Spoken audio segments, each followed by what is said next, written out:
Welcome everyone to Ring the Bell. This is the Wednesday night Women's Wars. My name is Joey. I'm your dad bod demigod, and today we have a special guest coming in. Phil, what's up? Phil, you're selling yourself short, man. Phil is very short. What? Phil is the head editor for Bell to Bells, which is a wonderful, what would you call it, blog site? Editorial site? It's a news site. Please go check out Bell to Bells. It's really hard to say, actually. Bell to Bells. Unfortunately, Moxie Molly could not make it here this week. Last week, she was in a car accident, and this week, she's still having some car trouble. So hopefully, we will see Moxie back next week. We got a lot to talk about. We do. And we're going to start with NXT UK. So let's hop across the pond to talk about what happened this week, starting with a debut. We had Piper Niven going one-on-one with the debuting Danny Luna. Every time I want to say Dana Luna, and I think it's completely Dana Brooks' fault. What did you think of this match overall? I liked it a lot. I liked that it was more of like a pizza strength type match. Danny's smaller and she's shorter, but she at least could pick up Piper, which was pretty awesome. Yeah. She got her up. She was doing the whole struggle spots, which kind of didn't seem natural to me because the commentary built her up as such a powerhouse. Right. But the thing that kind of got me about her was she looks so young. Like, she does. She looks fresh out of high school. Like, her Zaya Brookside and Candy Floss are really making my ass feel like, okay, boomer. Like, it's legit. I'm like, I'm just turning 30, guys. What were y'all? Do y'all remember Dunkaroos? Do you remember? Overall, there was one spot that was kind of a little wonky to me when they did their little chain spot and she was trying to go underneath Piper's legs. She just couldn't quite get it. Then there was like an awkward leapfrog. Yeah, it looked like it was like a miscommunication or something there, but it's kind of weird to see competitors try to like do very quick pace style moves with Piper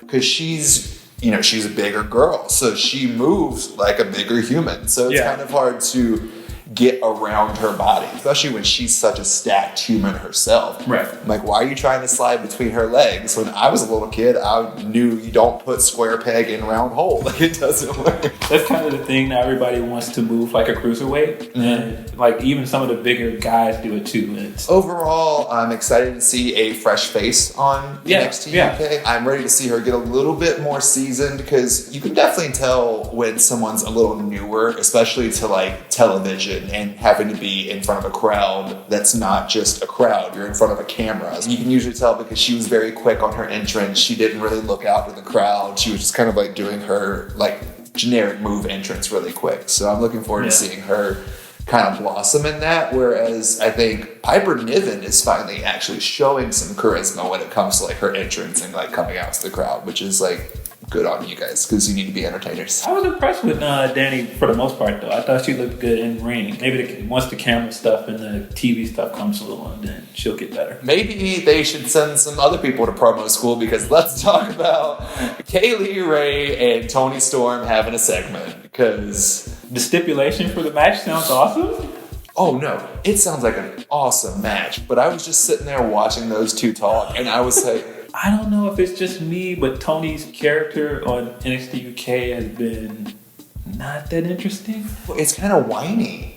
Like, it kind of is. Like, not in a good way either. You know, like how Molly Holly, when she was heel and she was very bitchy and she was like complaining about everything. That kind of whiny I like because she's still got that intensity behind her.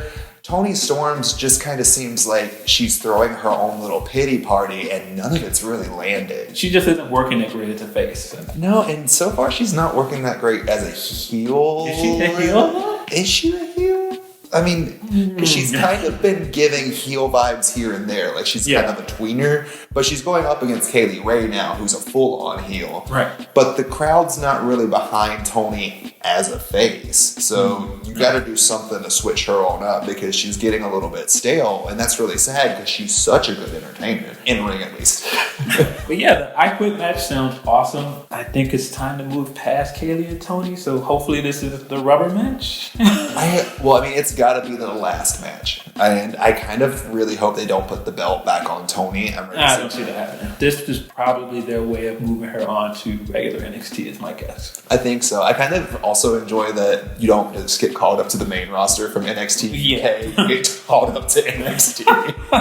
Let's get away from this promo because I'm excited for the I Quit match, but I'm kind of bored talking about them because that was boring. I got real excited though for Valkyrie's promo. That was fun. Yeah, it looked cool. It was well produced. Yeah, it had so much visual. I was like, this is like movie quality trailer for this girl. The wings, the background. It was a little cheesy that she did the like launch thing at the end. She did like the superhero landing. Yeah, and then she just kind of like took off. Like it was kind of like low budget Flash, but it was like really I was really entertained by it, and she's got a very good look for what she's trying to pull off. She gives me Paige vibes. Sort of, I can see that. I don't know if you're familiar with her stuff from OTT and like Pro Wrestling Eve. Not really. I try my best to keep up with indie stuff as much as I possibly can, but I don't get to watch too much of it. She's really good. Former OTT Women's Champion. Well, I look forward to seeing what she can bring to the table because they're giving her a really nice starting point. Let's leave the pond and go back over to the United States because this episode of NXT. I'm excited to talk about what comes after, but we got to talk about our first match of the evening, which was the veteran Mercedes Martinez going up against the overnight wonder that is Kacy Cantanzaro. I love Kacy Cantanzaro so much. I'm really glad she was back. I was scared there for a minute that she was done. I was really worried she was done because she just brings a whole new level that I haven't seen before. You've got people who you can kind of reference and say, oh, this person reminds me a bit of this person. Mm-hmm. This person reminds me a bit of this person. Kacy, no, she's an individual. I think she's got something special, so I'm glad she's still hanging around. And Mercedes Martinez is wrestling for WWE. It's still surreal. It's really surreal. I just didn't see them ever giving her this opportunity. She really showed up in the Mae Young Classic 2 years in a row. And when they still didn't sign her, I was like, I guess they're never going to do it. So I'm really shocked it happened now. But yeah, she looked great. It wasn't a long match, but it was impressive. Mercedes Martinez really played up to the fact that she was that in-ring veteran. They're really giving that a lot of attention. Yeah. Which they should. It's 20 years in the business. They're really giving her that, okay, we don't need to have her prove herself because she's done it. She got the win over Kacy, but God, I love Kacy Cantanzaro so much. I feel like they're just going to put like a heart overlay on my face, just like Kacy Cantanzaro. We have to talk about Bianca Belair. Totally stole the entire segment. Totally stole the entire segment. I went from being a Bianca Belair fan, like I've never disliked Bianca, but after the Rumble and after this, I just went from like, okay, I like her to I love this woman. She brings charisma and personality and in-ring prowess like you don't see from a lot of people. I'm just impressed, and I love her Mean Girls line. You don't even go here. So we got a segment where Bianca came out and she initially called out Rhea Ripley and called out Charlotte for kind of stealing her spotlight, which is rightfully so. I didn't expect Charlotte to come out and face Bianca face to face. I thought it was going to be Rhea and then we'd get the Charlotte pop. No. Charlotte and Rhea came out and they beat each other down with those microphones. At first I was kind of like, okay, where are they going with this? Are they going to have them all trying to talk over each other? But the way they handled it was really, really well. Everybody's character came off really well, I felt like. The only person who didn't, and it pains me to say it, is Rhea. Really? Like, I think Rhea showed up and did kind of like her character where she's like, I'm a badass. But next to two charismatic, established characters who have, their go-to lingo, their go-to attitude, we've really only seen Rhea shine in the ring, not during promos. So she kind of got outshined in that aspect, which is sad because she is a champion. Yeah, that's true. I didn't think about it that way, but it's also that she was playing off of Shayna in her last program. Shayna is such a good heel that anybody to challenge her is going to get a good reaction. That's fair. Can I do one little pet peeve before I talk about more Bianca Belair? Every time Rhea Ripley comes out, whether or not it is to save someone, to make a statement, to do a match, do a promo, she does her entire entrance choreography. Nah, she letting you know how much I practiced it, man. I'm not letting this go to waste. This is my big stomping foot! Freaking love it. The shining, shimmering, I just want Aladdin there, moment from this whole segment was just Charlotte being like, Okay, Bianca, go over there, play with your braid. Her reactions were just fantastic. No, it was so good. I tell you what I just wanted, though, is you could tell she was waiting for the other two to get their little dialogue out that was scripted. Yeah. But I was just like, girl, don't pop her in the face. Like, yeah, I did want her to just go for the beatdown, but I guess you had to let it play out first. Yeah, you had to get the whole thing done. Only thing that kind of was just like cheesy in this segment was, you know what we say? We are NXT. I'm like, weren't you just about to beat each other down like 2 minutes ago? Yeah, that kind of didn't work for me either. I also thought if you're going to play up Charlotte being on the show for 2 whole days, can you at least speak to why she was there? Like, she didn't respond to the challenge at all. It definitely set it up. Like, you know something's going to happen. Right. If I was going to set this match up for WrestleMania, I would have Charlotte interfere in the Portland match and then set up a triple threat. I think Charlotte, Bianca, Rhea in a triple threat at WrestleMania could steal the absolute show. It could. I'm going to wait to see how this goes because it seems like they're just going to do the one-on-one match. Looks like it would be a shame just with how well Bianca's looked both in the Rumble and this week. I don't know. I could definitely see her showing up at Portland. Yeah, I hope she does. Like, I don't want her spotlight to be stolen by Charlotte because I agree. Bianca's shining brighter than Charlotte in my eyes right now. I mean, you can't be bigger than Charlotte, but like, Bianca's getting up there. I wanted Bianca to win the Rumble, man. She's got something coming. Like, it's just going to happen. That's all for NXT. Let's move on to AEW. I am so excited to talk about AEW this week. Are you? Do you want to know why? Because I liked it. I fucking liked it. It was good. I've given AEW nothing but shit because, honestly, they've given me nothing but shit. This week, it took 3 weeks. Just 3 weeks of Britt Baker being a bitch, and then this match between Britt Baker and Yuka Sakazaki, the ending with this, I got 3 weeks of follow-through storyline, of character development, of build, and it's good. It was really good. So all of you people that were leaving comments being like, well, you just gotta wait and be patient. Bitch, they did in 3 weeks what I've been waiting for 4 months for. Good Lord. It didn't take that much, and I'm invested. So thank you, Britt Baker, you dentist.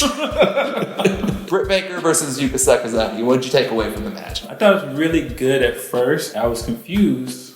Like, oh, so Yuka just won? Mm-hmm. But the ending was fantastic. I thought just everything Britt did with her time afterwards was perfect. Side note, Yuka got pyro, which I thought was really cool. Yeah. The ring bell shot looked a little weak. It did. But I do respect the fact that people are like, hey, it's a fake sport. Let's not really injure each other. Kudos to that for New Age wrestling. Ooh, that curb stomp at the end. I was sitting there waiting on it, and I was like, what's she going to do? As soon as that rope went in her mouth, I'm like, she's going to do something. And then that curb stomp. Yeah, it looked great. Deadly. It did. And the visual of the lockjaw, it just looked really cool. When she had the teeth in her hand, and then she's bleeding, and then that lockjaw with her pulling her hand back out and it being covered in blood, I was like, where the hell has this heel been since AEW started? Y'all should have been doing this from the get-go. Because, no lie, go back, watch some old Ring the Bells.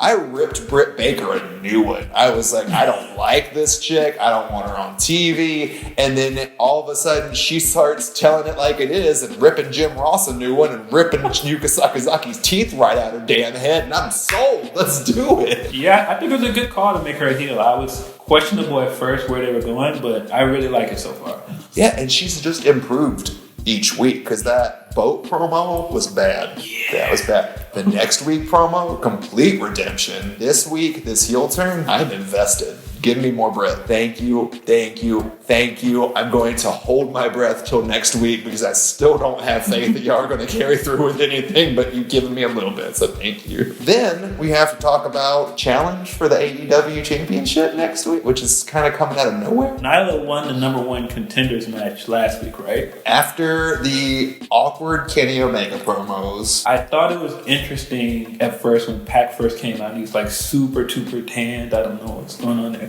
Then he's like dangling Rio in front of her. And I'm like, but Rio's your champion. You don't want Rio to look like a damsel in distress. That was very strange. I mean, but the thing about her is she's kind of always going to be a damsel in distress because she's 95 pounds. Legit, I could shot put Riho.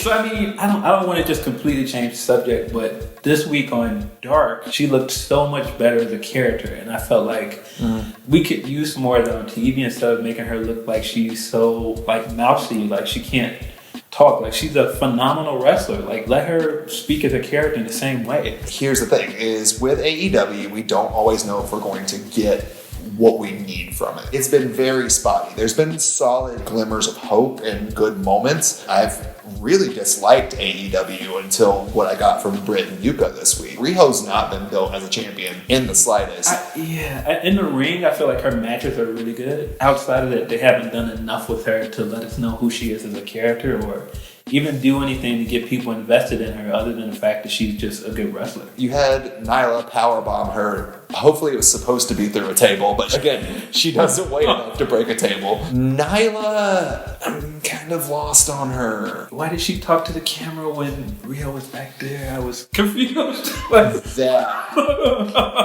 are you yelling? I mean, she's got this whole I'm psycho, I'm going to rip everybody's head off and put them through a table type deal. I'm just not sold on it yet. I really like the backstage beatdown she had with Shanna on Dark a few weeks ago. The matches with Shanna were really good too. But aside from that, she's been pretty messy in a lot of things. So she's been kind of directionless too. Everything's a little directionless when it comes to AEW. That's why I'm so happy this week. Yeah, it really felt like with Nyla they wanted to do the mixed tag match and then it didn't happen. It was weird. It's like they set it up and then it just didn't go anywhere. Hopefully next week when we finally do get the championship match, which even JR on commentary was like, guess next week we're getting championship match.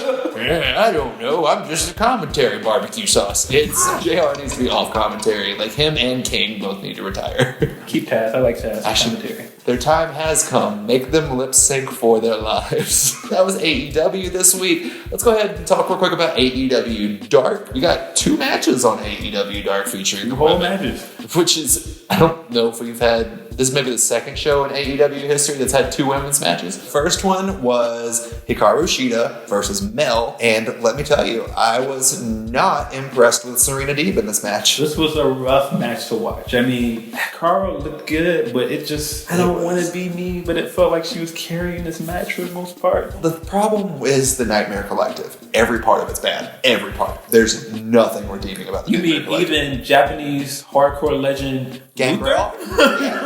Gangrel's out there. You got taken out by a crossbody and a knee in both segments you were ringside for. Like, you're pretty useless as a human. There's been no explanation as to why you're out there, so Gangrel can off. And then you've got Serena Deeb, and I know people laugh and they're like, why are you calling her Serena Deeb? I'm like, this is the same exact gimmick that she had when she was in the Straight Edge Society. Awesome Kong, who's walking around looking like a freaking leather tights Winnie the Pooh and carrying hair around her belt and just going, I'm here with a kendo stick. And then Brandy Rhodes is nowhere to be found, and she's supposed to be the person leading this organization. This was really, really a mess. I mean, there's not much to say about the match. I guess the entire talking point for the match is what happens after the match. So I guess the Nightmare Collective is no more. It's kaput. It seems like they're writing off Awesome Kong because probably she's going back to film the final season of Glow. Honestly, crossing fingers for her that they're just writing her out of the storyline. If you're gonna have a group of 4, you don't need a muscle female and a muscle guy. Just need one muscle.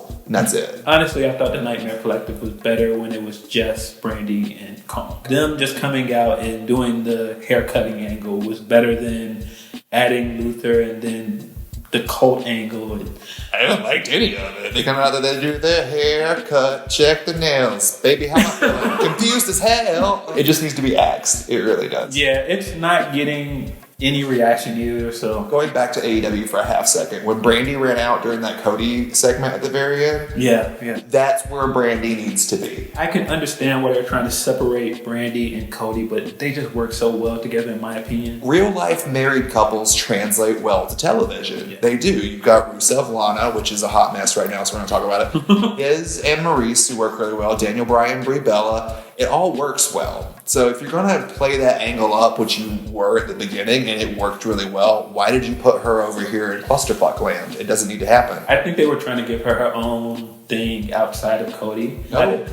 Spooky Lana is a bad choice. Hopefully we'll see some continuation of the storyline and figure out what's going on with Awesome Kong. We also got a mixed tag team match in the form of Kenny Omega and Riho going 2-on-2 with Kip Sabian and Penelope, as Booker T called her. I like Penelope, but I was distracted. Mr. Sabian distracts me for reasons. Really great match. I thought it was a really fun match. You can tell Rio and Kenny Omega have a great chemistry together as a team because they work together for DDT. And you can tell Kenny is really passionate about doing mixed tag and intergender wrestling. You tell he wants to bring it to AEW, and they're just kind of telling him like, no, like even the way this thing is shot, it looks like found footage. It looks like Kenny literally had somebody in the crowd shoot it, and then he showed it to somebody like, look how great this is. Please put it on Dark, please. I thought this was great. I mean, one of my other takeaways, other than Kenny Omega and Rio look great, is Penelope looked really good in ring. Other than the fact that Rio and Kenny Omega look really good as a team, what I really took away was Penelope's really good in ring, like better than I think a lot of people know. She's kind of like Selena Vega in my mind. It's like, let her wrestle, please. She's so good. She deserves it. She really does. She's very talented. There's a lot of women that don't get recognition in AEW. Allie's being used as a manager. Yeah. And then you've got Sadie Gibbs, who just did a really awkward run-in. Yeah. Hopefully they give them some direction. And this was really intergender wrestling. It wasn't like WWE mixed tag where it's like they can't touch each other. This was really like the men were going at it with the women, and women were really giving just as well too. Hey Phil, where can people find you? You can find me on Twitter at PhilDL616, and you can find my writing at belltobells.com. Yes, please go check out Bell to Bells, and you can find me at Joey_Mayberry on Instagram, Twitter, and sometimes TikTok. I'll see you guys later. See you next week. Bye!